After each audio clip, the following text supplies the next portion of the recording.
Welcome to There Is a Method to the Madness. My name is Rob Maxwell. I'm an exercise physiologist and personal trainer. I'm the owner of Maxwell's Fitness Programs and have been in business for the past 28 years, since 1994. Today is Tuesday, and what is the date today? Tuesday the 14th. Man, this is flying. We're almost at this mid-month point here. Today's subject is going to be exercise training and ADD or ADHD or perfectionism. This was brought up by a good listener of ours who listens to the show faithfully and always has great input.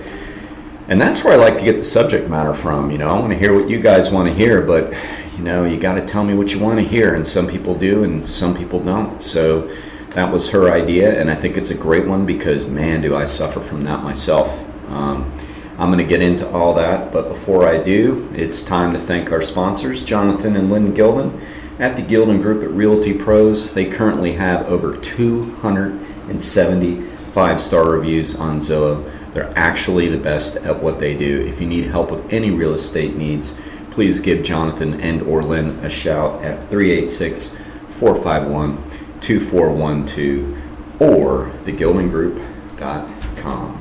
All right, so first off, ADD or ADHD or perfectionism and OCD, they all kind of go in line with each other, and exercise. All right, perfectionism goes more with OCD, and ADD and ADHD goes more with boredom, as you may or may not know. First, a little terminology to get everybody caught up. So, ADD used to be called ADD, Attention Deficit Disorder, and then somebody in all their infinite wisdom decided at one point to change it to ADHD, Attention Deficit Hyperactivity Disorder. Who knows why they had to make the change? Because that's very deceiving, by the way. I think that's why I don't like it personally, because not everybody that has some ADD, which I think in today's day and age, our brains have been programmed to need to be stimulated all the time. I kind of don't know anybody that doesn't have it a little bit. But anyway, people with ADD don't always have the hyperactivity part, not bouncing off the walls. They're just bored, looking for different forms of stimulation, but that does not mean hyperactive. So it's a little deceiving there. Another side note on that is that personally, in most cases, I don't like to put the last D on it, the disorder part, because it isn't always a disorder. Neither one of them are. OCD or ADHD, both can be problematic, but not always a disorder. Sometimes they're actually very useful. They just need to be tamed. So that's what this is about today. How do we tame it in regards to exercise? Now, OCD stands for Obsessive Compulsive Disorder. In the very earliest days, old Sigmund Freud called it anal retentive, meaning basically perfectionism or holding on to things, holding on to perfection. Things have to be just a certain way. I'm very grateful to say I've got a little bit of both of ADD and OCD. So there you go. But I don't like to, like I said, I always put the D on the end. Let's take OCD for example. I mean, if you get up into an airplane, wouldn't you want your pilot to be a touch OCD? I mean, you want him checking those dials, rechecking them again, and making sure everything's good to go, and he's make sure that the instrument panel and all that stuff. I don't know a lot about flying, but I have a feeling there's a whole lot of things have to be perfect before you take off. Don't you want to make sure you got somebody in the cockpit that wants them to be perfect, or do you want somebody that basically looks over, that doesn't have any tendencies towards OCD, and basically says, I think we're good. I don't think we need to double check it. We're good. That's an obvious answer, what we prefer. So it's not always a D. It's not always a disorder. And in both of those cases, they typically just irritate the person that has it. Well, maybe they, the perfectionism can bother other people, or be all over the place. Boredom can bother other people, but really they're just bothering themselves, so to say. But again, how does this relate to exercise? So let me give you examples of this and how we can tame it. So as a trainer and a physiologist and a coach, it's kind of like, what term do we want to use? Well, my degree's in physiology, so like that's where I try to think about things, rather than just rotely throw them out there for everybody to memorize, or me memorize a perfect set of acute program variables. I'd rather give it the thought it takes, the science behind the programming, and that's where the physiologist comes in. Personal trainer, is the job title. At the same time, I haven't always loved that title of trainer, because that's more like indicative of like stimulus response, like you give a dog, which I love, a dog biscuit, they're going to do what you want them to do. So there's a lot more than just training, people. There's education. So really, I think coaching is really the best title. I think that's the most appropriate for really what I do, because I write out the plans, I instruct the plans, and then I help the person carry out the plan. I think it's really more coaching. So I'm just going to use that term at least for today on that. So as I coach and I sit down and I figure out a training plan for somebody, that's where that OCD and ADD can come in a little bit. So the OCD is going to make a plan, and then the plan is going to be carried out. Now, I am really, really good when it comes to writing these plans and giving them to clients, because you're supposed to plan the plan and not plan the results. In other words, we write out what we think is the best idea for somebody. And a lot of it is pretty general information. For example, most people know they don't want to train the same muscle groups, resistance training wise, 2 days in a row. They know that that's probably not the best idea, because physiology says that things get broken down, that's catabolism, and then they need time to grow, and that's anabolism. Okay, so again, that's the example of the physiology coming into play. And so knowing that, we would put a workout, if it's a full body workout, for example, like Monday, Wednesday, Friday, or Monday, Thursday, or Tuesday, Thursday, depending on what the other person has going on in the work schedule and the rest of their exercise schedule. So we put that plan together, and again, that's pretty general. I think that's pretty common knowledge. And in the case of aerobic activities, it kind of applies too. So in other words, if somebody is training for 5Ks or 10Ks or triathlons, then they're going to want to run, but probably not schedule 2 hard runs 2 days in a row, because hard runs take more out of you than, say, easier aerobic exercises. So that has to get planned out a little bit.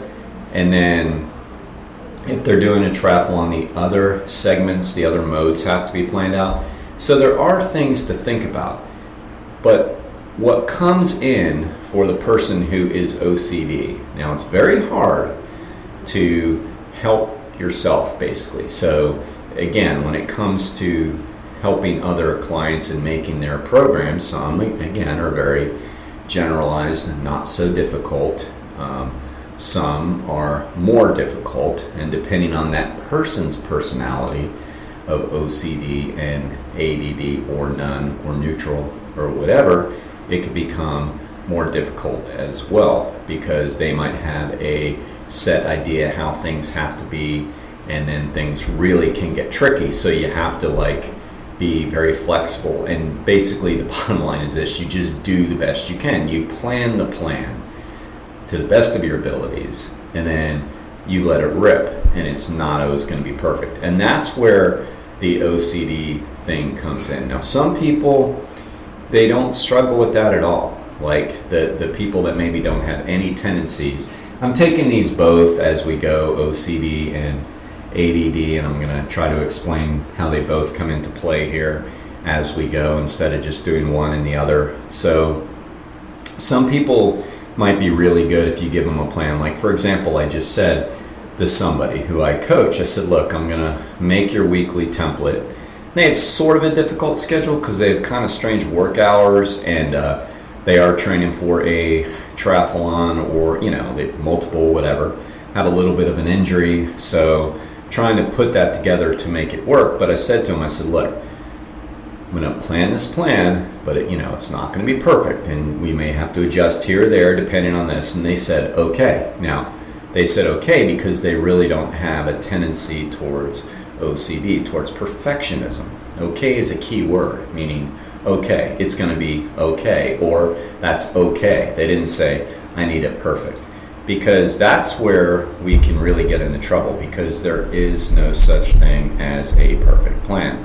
And I have to tell myself that all the time, because I could sit down and write myself something, and it starts out, pretty, basic and good and everything, and then I start going, oh no, but what about this? Oh, well, I don't want to do legs after this. That's going to impact this recovery. I can't do this. And if I was doing it for somebody else, I would be using much more rational reasoning and understanding, well, this isn't, supposed to be perfect. Let's do the best we can, knowing that we can only control so much anyway, and we don't really have to over-analyze. Getting back to Freud's term, anal retentive, we don't have to over-analyze these programs. We just have to make them pretty darn good and be cognizant of the fact that most people, if trained and coached well, will know how to make adjustments based on how they feel. So with OCD, if you don't understand really what that means, is exactly what I just summarized. You would give somebody a plan, they would look at it, and I've had clients like this, and it must be, and I've been that way too, so, it must be very troubling to them, very, very difficult, because they'll say, so when you say green beans, like what kind of green beans do you mean? And I'm not joking, this is a literal example of somebody I worked with. I'm not making fun of them, because they had great results with my diet plans, for example. And maybe they had great results because they were so OCD about it. But, it must have been difficult to say, well, green beans. Well, can they be canned? Sure. Well, do they need to be sodium free? And then you get caught up in the questions, and all of a sudden you're like, well, yeah, that's true. You do want to get rid of as much sodium as you can, so wash them out first, because you don't want to, have any water retention. And so you're going down this thing, and other people would go, okay, green beans, and they might even go, well, green beans are green, so I'm assuming broccoli is okay, which in reality it is. They're not saying green licorice is okay, they're saying broccoli. So a person that's not OCD is going to kind of go in that direction. A person who is OCD is going to need every second planned out, need every food item planned out. You can't leave any ambiguity with them at all. It's like, it's got to be this way. What happens with people with OCD is, so they have the obsession, and that would be, what am I going to eat? How much am I supposed to eat? So constantly thinking about that. And the compulsion is, in this case, the action to make sure this is all okay, and let me double check this, let me double check that. And what happens in between, if those things aren't satisfied, is anxiety.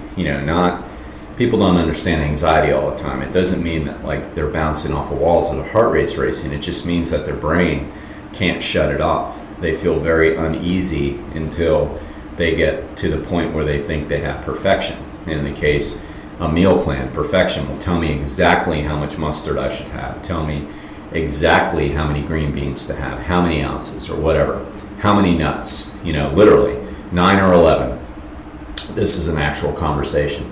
Now, do you ridicule them as a trainer? Of course not.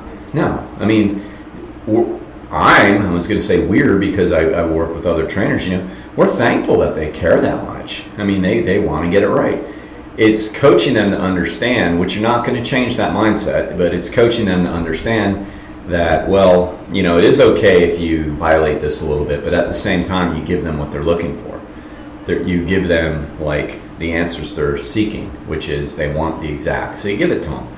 So the difficult part, though, with exercise, so diet is one thing, and then there's the exercise thing too. So the exercise thing is, well, when I go to the gym, am I supposed to do this? Am I supposed to do that? I'm going to do this perfectly, or I can't do it. It can be a definite negative in the exercise and training world because, again, there is no such thing as a perfect plan. We plan it out. Let's say, for example, somebody is a bodybuilder, and you say that, all right, so on this day, you're going to train your pecs and your lats, so your chest and your back. Your plan says to do 3 sets of incline press, 3 sets of decline press, 3 sets of flies. Do all of them at 12 repetitions. I'm just kind of winging this to give you an example. For your back, you're going to do 3 sets of 6 pull-ups, 3 sets of 10 pull-downs, and 3 sets of 12 seated row. You say, okay, that's perfect. How many times a week do I do that? You do that 2 times per week, and you give yourself at least 72 hours in between. So say Monday and Thursday, do your chest and your back. So you planned it out. That way each muscle group can be trained 2 times per week. Now they go to the gym, and some of those exercises are taken. And the perfectionist in them says, well, he said to do them in this order. I need to do them in this order. So what do? This is an example where OCD can be a detriment to somebody's exercise plan, because the physiologist will answer that and say, it doesn't matter. Like, your muscles do not know the difference, really, between a pull-up and a pull-down, depending on your body weight. It can sense the weight, but let's say you're 165 pounds like me, and you do a pull-up, and then you put 165 pounds in a pull-down machine and hold the same grip. Do you really think your muscles all of a sudden know they're doing a different exercise? Of course not. So really, when we sit down and plan things, we're trying to do the best we can to plan out what we think the body needs. And in the case of bodybuilding, we're trying to stimulate muscle groups from different angles. And there's only so many angles. Like, there's a horizontal push and a vertical push. There's a horizontal pull and a vertical pull. And then there's accessories, and I'm not going to bore you or go down the road with all that. But like, if you're covering them, you got it. And there is no such thing as perfect. There's no such thing as a perfect rep range. There's no such thing as a perfect load. I mean, ultimately, it all comes down to, with exercise, is doing it. Just simply doing it.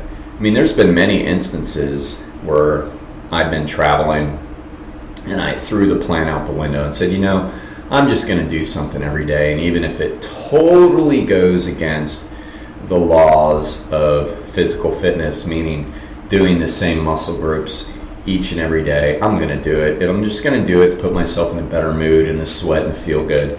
And of course I've been fine. Like, you really don't know the difference, or the muscles don't know the difference. What you have to look out for is overtraining, because overtraining can just basically zap your results and throw you back a little bit. But you could be on the perfect plan and still overtrain, and you can be on a chaotic plan, which I'm not saying that derogatory. Some people are on chaotic plans and do just fine, meaning they just kind of do what they feel like doing and not overtrain or overtrain. So it really comes down to paying attention to the warning signs and doing things with the right motives and all that. Like, if we go out and every time we train, we're racing the person next to us, that motive is ego. So most likely we're going to overtrain. Or if we're always racing ourselves when we're not supposed to, most likely we're going to overtrain. And so you can overtrain anyway. So really, to wrap up the OCD end of things, for the perfectionist, me, guilty, you make the plan the best you can. You follow it to an extent, loosely. You plan the plan, you do not plan the results. You just loosely follow it. And you say, well, you know what? This isn't open today. The YMCA I'm supposed to swim today isn't open today.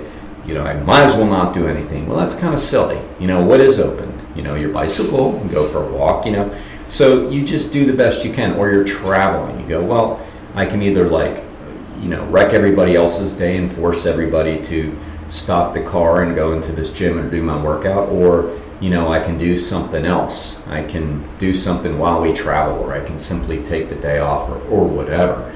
But with OCD, you plan the best you can, not overanalyzing. You don't plan the results, okay? Easier said than done, I get it. But you plan the plan, you don't plan the results.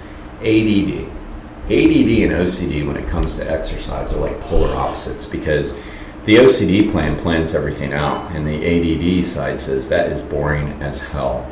I don't want to do that again. So how do you satisfy the ADD brain with exercise? You allow flexibility. You simply allow flexibility. Let's say you're on a plan that says you're supposed to do your pec muscles on a certain day. Do it, but do different things. Again, your body doesn't know the difference. Do different things. Just train your pecs. Maybe it's a swim day and your OCD plan says, oh man, you gotta, do long repeats of 100 meters. And you're like, I don't want to do that. I just don't want to do that. I did it last week. It was boring. I didn't like it. I didn't feel good about it. I was frustrated. Don't do it. Do something else. That's what you do, or totally blow it off and do a different form of exercise. There was a study done. I wish I could quote it, exactly who did it. I don't remember, but when I was doing one of my certifications, I think it was from the NSCA, National Strength and Conditioning Association. They are so big on periodization, and they're big on linear periodization. And man, let me tell you, if you ever have any ADD, linear periodization is not for you. Like, they plan the program out 6 months to a year in advance. I couldn't imagine. I'd be like a month in and be like burning the plan. It's like, come on, man. Don't tell me to do 3 sets of 7. I'm like, no, I don't want to follow this. It's so unnecessary. It's so silly. Again, plan the plan, plan it out. But anyway, they did a study once and they compared linear periodization, which is basically following this very tight module, and it's over 6 months to a year, and each month you change the intensity. Then there is undulating periodization, which means that it's a little more flexible. It means that the changes you do, instead of doing them monthly, you do within the week. So for example, it might be a light day on a Monday, medium day on a Wednesday, and a heavy day on a Friday. That's undulating periodization.